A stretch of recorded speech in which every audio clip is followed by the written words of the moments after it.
I wouldn't have expected, one of the top banks in the country to be talking about how AI is being used in boring ways. Boring is the new sexy. We can all be citizen scientists. The first thing we can do is to choose our area of interest. Welcome to the AI and Scale podcast. This is a show that invites AI practitioners and AI experts to share their experiences, challenges, and AI success stories. These conversations will provide answers to your questions. How do I implement AI successfully and sustainably? How do I make a real impact with AI? Our podcast features real AI solutions and innovations, all of them ready for you to harness, and offer a sneak peek into the future. Hi, I'm Gosia Górska, and I'm the host of the Schneider Electric AI at Scale podcast. I am pleased to introduce my second guest, Allison Sagraves, board member and advisor in several companies in the past and now, adjunct faculty of Chief Data Officer program at Carnegie Mellon University, data and tech consultant with a recognized authority on data and analytics strategy, who advises startups, companies, and leaders on data monetization, AI, and strategy. Welcome, Allison. Thank you for joining the show. Happy to be here. In this series, we discuss AI stories, and we certainly will in this episode as well. However, I would like to start with something else, with the two big words, technology and digital. Today, we hear various stories, and even ourselves, we are using a lot of digital applications. We are very connected, and we see how all this new technology, they are really simplifying our lives and helping us. On the other hand, people run away from the digital world. There is a growing interest in turning to roots, to nature, and we want to feel present here and now, I have this impression, kind of detoxicating from all the time spent digitally. And I'm introducing this because I know that you have a unique idea to do that. Is that right? I'm talking to you from my cabin in the woods. It's actually a beekeeper's cabin because I actually keep bees. I decided that, being a chief data officer for several years and also raising a family, my kids finally, reached adulthood. And so my husband and I bought this cabin in the forest, and it's where I go to detox from this very digital world. It's such an antidote to the hyper technical world that we live in, and I come here to refresh and recharge and really think about what's going on. There's so much change that's happening, and also my hobby is to be a beekeeper. Yes, exactly. And is there any particular reason why bees? What is so fascinating and special about them? Bees have a very kind of mysterious and almost like poetic. They're so interesting. I just became fascinated with bees, and I became a beekeeper, not out of some great love for insects, trust me, but I really wanted to understand like what goes on in a hive. Like who are these? Bee colonies are 95 to 99% female. So when I bought the cabin, my first task was to obtain some bees, and I actually started out. My minimum viable product was I got 2 hives. I started with 2 hives, and now I have a small apiary, and my bees produce raw honey, which I sell to customers all across the U.S. And I even have people that are using it for medicinal purposes, and my honey is used in a clinical trial. Wow, that's really fascinating. And I can still see this passion for data in a way that you take care of the bees. And it's quite funny because our headquarters in Paris is also called Live, and we also have beehives at the roof of the building. So it really brings us to the topic of our conversation. So artificial intelligence. This is actually the way that we are even more connected today because we have so many opportunities with AI. And my first question related to this topic that I wanted to ask is, what has changed in comparison to last year? why the role of Chief AI Officer, that by the way is exactly located in Live, in this building, why this role has become so important this year? Well, it's interesting because we've been using AI. I come from financial services background in banking, and we've been using AI, for a number of years, kind of more traditional AI. But I really think the onset of Gen AI, with all of the publicity around ChatGPT and so forth, the capabilities have really exploded and gotten into the public domain. So now there's such strong interest and really need to apply these technologies in an organized way. And I really think that CDOs, in a way, were foundation setters. We set the foundation for this era, which we didn't fully anticipate. But a lot of the things that I started to put in place, as did others in my time frame, these foundational capabilities around data have become essential now for the age that we're in. So it's a very exciting age, and we really need people to apply these capabilities in responsible ways. I mean, the world is at a huge inflection point. Yes, I think that's a very good observation, that we definitely needed this foundation of data in many companies, like a basic digitization as well. And now where we have this new technology, we can really reap the benefits out of this data foundation. But interestingly, you recently wrote an article for Harvard Business Review with interesting title, "Why Chief AI Officers Are Doomed to Fail." And I wanted to ask about this article because we see a massive recruitment effort for Chief AI Officer positions across the world, and especially in the US. After the publication of President Biden's administration executive order that obligates all federal and state organizations to designate an AI dedicated person, I've seen some estimates that even up to 400 new Chief AI officers will be appointed. So now this new cohort of Chief AI officers ask themselves the question, how do I succeed? Where they should start? I think we've kind of learned through various cycles of having chief data officers, chief digital officers, this notion that a person is going to be able to mobilize an entire company and affect like transformational change. I think we have a more nuanced understanding of how change occurs, and that we are all responsible for change. And I'll talk about that. But I think I actually came up with an acronym for a framework relating to bees, because how is it that bees mobilize and scale in nature? They swarm. So here's my acronym for how a chief AI officer can set up to succeed using the SWARM acronym. So first, strategy and vision, strategizing and vision, that's our S. W, win support, assess and optimize, roll out ethical governance, and mobilize and scale is M. So let me just talk a little bit about each of those. So first, I think it's important to really, from a strategy perspective, understand what are your organization's goals and objectives. How does AI help advance those goals and objectives? I think we sometimes focus first on the capability and then figure out how it can, and we think it's going to save everything. It's really in reverse. One of my favorite people, Cassie Kazrakoff, says, what's the problem you're trying to solve? So I think we need to start with that and then come up with an AI vision that really drives the organization's strategy. So that's the S. And then W, win support. Relationship building is so important. The collaboration across an enterprise with business stakeholders, functional stakeholders, all of the typical areas, legal, compliance, risk, technology. It's such a collaborative function.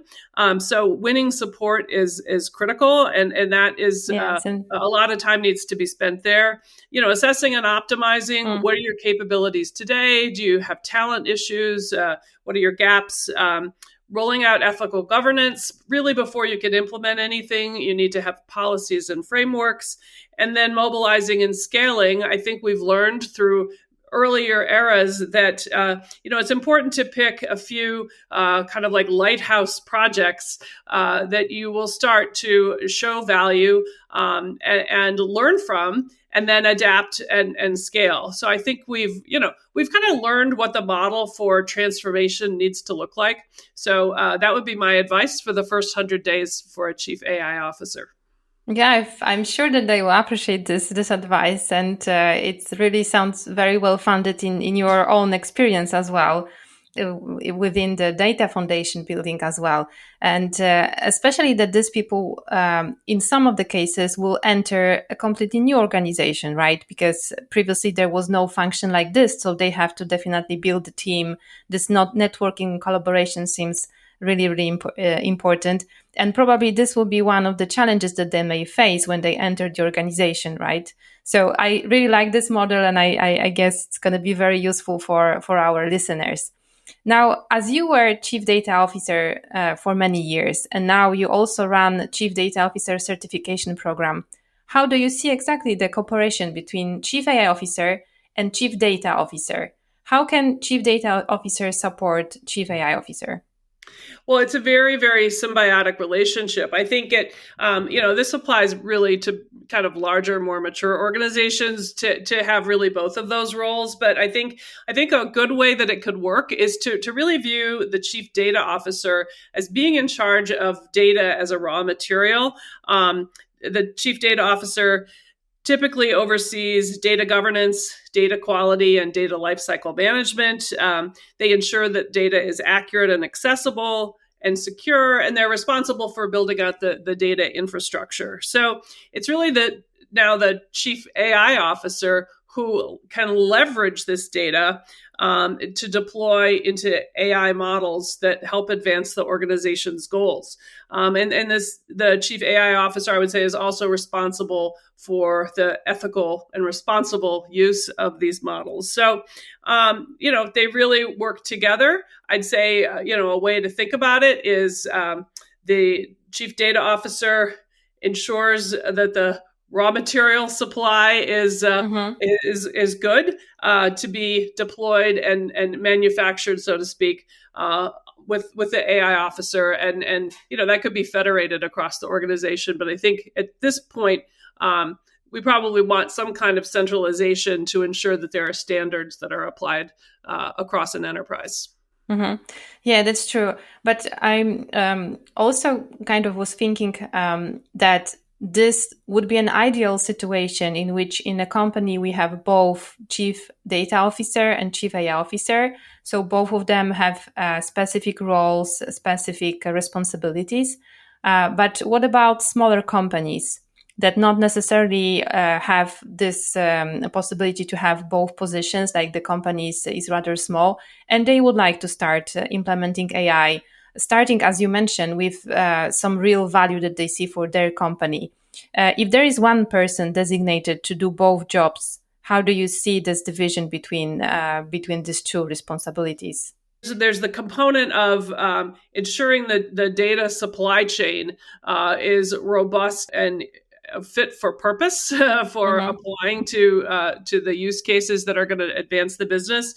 So you can be a chief data and AI officer and have all of those responsibilities, and then you would typically have somebody that was responsible more on the governance side and somebody that's more responsible on the deployment side. So those could be separate roles, or it could be put into one structure. But you would just need, I think, some separate support for each of those focus areas. Mm-hmm. And you also mentioned in this swarm model that cooperation basically is very important. Now, if we dig deeper a little bit into the cooperation between the AI teams and the business, how important it is, and how to support a situation where generally in a company the business lacks in collaboration. Yeah, so I think that we are learning as a society and organizations. These organizational walls need to be broken down, and so I think organizations are just maturing in their agility and in their ability to kind of look at things more from kind of like a product level and breaking down and having cross-functional teams. So I'd say that those companies that are further along that journey are best poised to be able to adopt AI at this point because they're organizationally flexible enough and have that sort of collaborative sort of practice to be able to apply to something new.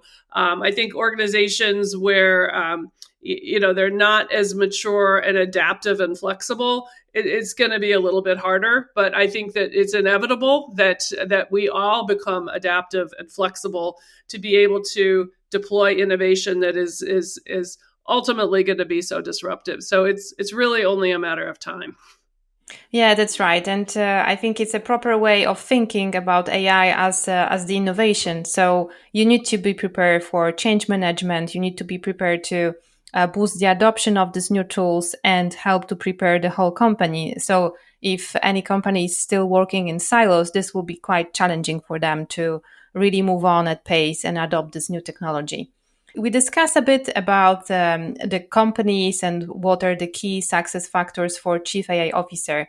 Now, if we look a bit from a different angle, in another article, you also mentioned that AI is a business opportunity. And rather than looking exclusively to a technologist for solutions, we should ask who are the high-performing people across the spectrum who understand business and understand change. You mentioned that we need interdisciplinary people, execution-focused problem solvers with the skills and mindset to use AI to solve business challenges, not simply to apply the technology because it's there. So it's a quote from the article. And I wanted to follow up on these thoughts from the article to know what would be the top 3 skills of a successful Chief AI Officer and how would you prioritize them? Yeah, so I think there are three dimensions that a chief AI officer in a large organization needs to cover. I think these are all equally weighted, actually, and for just simplicity's sake, I'll call them IQ, TQ, and EQ, and I'll talk about each one. So, from an IQ perspective, and I am being somewhat light here, but you really need to have a very keen strategic mind and deeply, deeply understand the business and the competitive landscape and the broader macroeconomic environment and how the world is changing as a result of this. And with that, some experience in terms of execution discipline in highly fluid environments. So that's like one dimension. You got to be battle tested and have a particular kind of enterprise change-oriented mindset. So that's one. I'm putting that under IQ, so to speak. And then TQ, I think you need to have a technical quotient. I mean, you need to understand the technologies and how they can actually advance your organization's goals. So a deep understanding of technology and models and how they can be practically deployed for value. So I would say that those are equally weighted elements. And then further equally weighted is EQ, having the emotional intelligence, given the high stakes nature of AI. We need to have very, very trusted leaders who are excellent communicators and change champions, who are strong relationship builders and strong communicators. So, these are 3 things that they're hard to. Any one of these things is often hard to find in a person. Trying to find all 3, there is a bit of a unicorn aspect to this, but it's these kind of like whole brain people that bring the IQ, the technical component, and the people emotional intelligence component. I think that we need to put this level of person in such critical roles at this state in where we are. Okay, so everybody looks for the unicorns right now. Yeah, but I think you're right about these 3 dimensions. And I was even thinking about the TQ you mentioned, that nowadays we have so many applications and the technology is developed at such a quick pace that it's really hard to follow. And the person who doesn't have this technological background, they may be sometimes kind of blinded or too attracted by the newest technology that is proposed by, the shiny demos that are presented. So actually, this capability of being able to see the on one side the benefits and potential of these new technologies, new applications, but also the limitations is quite crucial at this job, right? Yes, I mean, I think especially now with everything changing, there are just so many technologies. There are so many vendors. I think it's really hard to sort out, but I think that will settle down. I think we're in kind of an organizing period for a few years. But yes, I think it's important to have a technically adaptive mind that understands how changing technologies can be used to support your underlying organizational model and can help your customers and reduce your cost structure and truly achieve the digital transformation that I think has eluded so many companies in the past few years, because we truly just didn't have the level of tooling that AI is bringing to us to enable the automation that we've aspired to.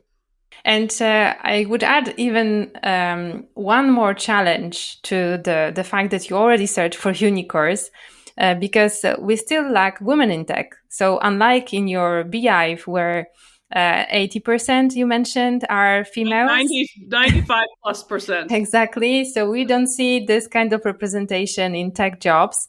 And the statistics this year are not very optimistic about how companies are progressing with hiring women for these top positions. So do you have any specific advice for female chief AI officers? Yeah, well, I think if you're a female chief AI officer, you are already at the table.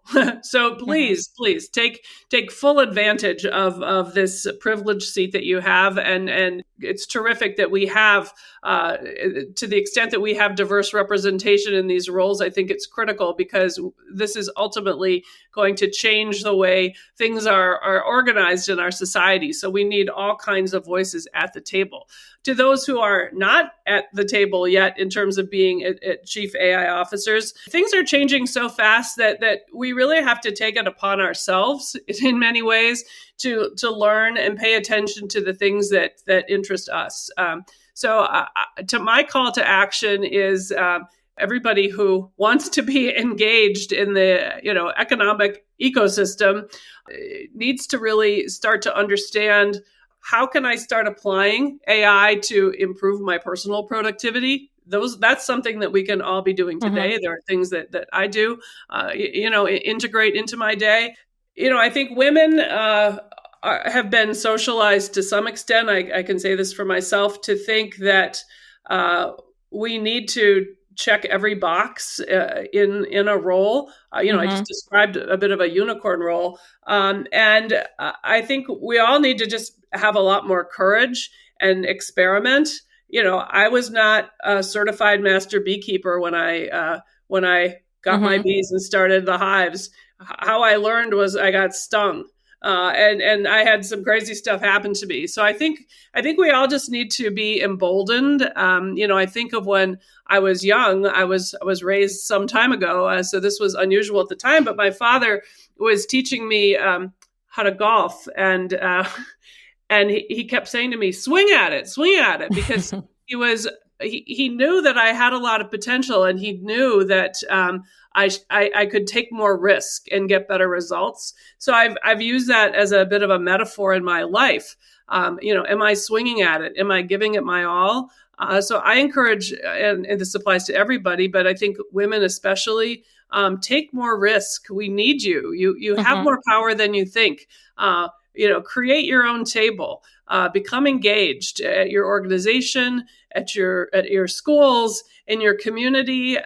This is a we thing. We don't have. It's not about the few people at the top deciding for everybody. We all have a role to play in how our society will change as a result of this level of disruption and change in technology. This is a once in a lifetime moment.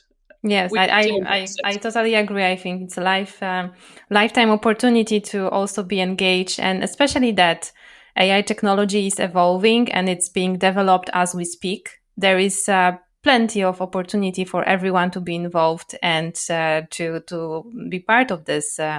So it's definitely a moment not to miss for everyone. And if we could give also some real life examples for the ladies and also for any other people who are interested in AI careers and AI opportunities. Do you have, from your experience, any example of particular successful AI application that was driven by a visionary chief AI officer or very effective chief data officer?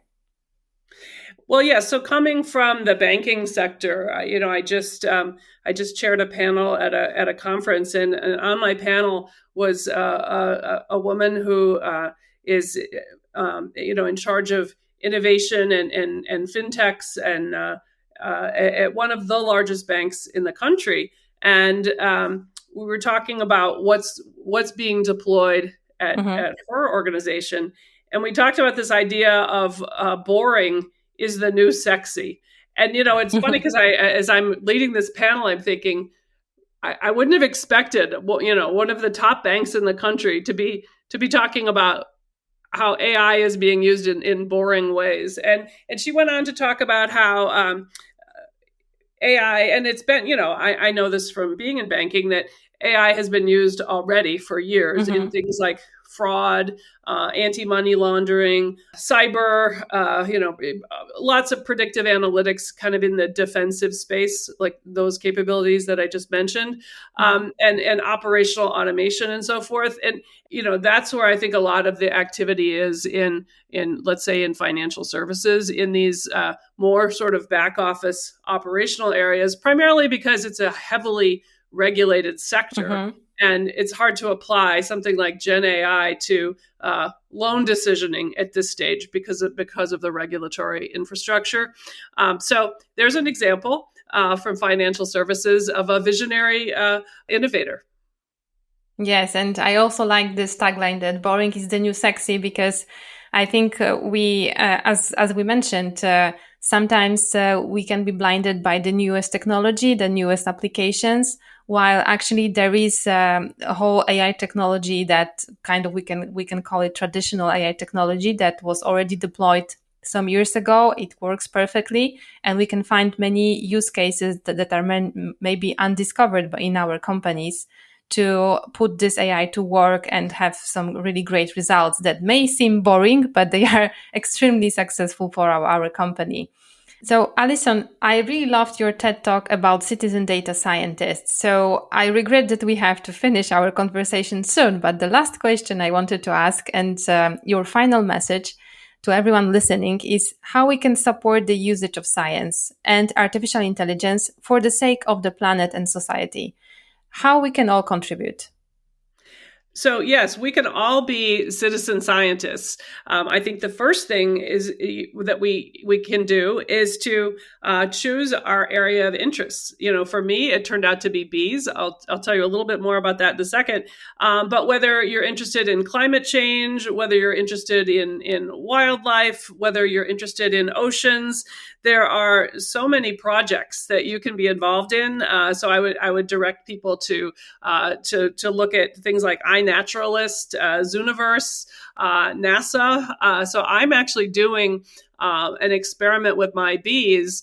Believe it or not, I live in the path of totality for the 2024 eclipse, which is a very narrow band that will only happens, if we're lucky, once in a lifetime, that you actually live in the path of totality where we experience total darkness in the middle of the afternoon. So I will be collecting audio data of my beehives and submitting it to NASA so we can start to understand what happens with bees, what happens with other forms of wildlife in terms of what activity happens when it becomes dark for 3 to 4 minutes in the middle of the afternoon. So that's something that I'm really, really excited to participate in, and I'll be sharing what my findings are on my website in the spring. So I would just say jump in, find something you're interested in, and who knows where it will lead. We can all be advocates for change, and we can all be scientists. Yes, exactly. So as your father said, let's swing on it, let's be brave, and let's try. And I really wish that we could continue our conversation because it was really a pleasure. So thank you, Allison. It was great to hosting you today. Thank you for having me. Thanks for joining us today on AI at Scale podcast.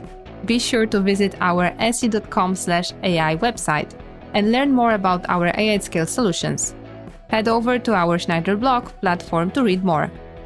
Don't forget to subscribe to the show on your preferred platform and share it with your network.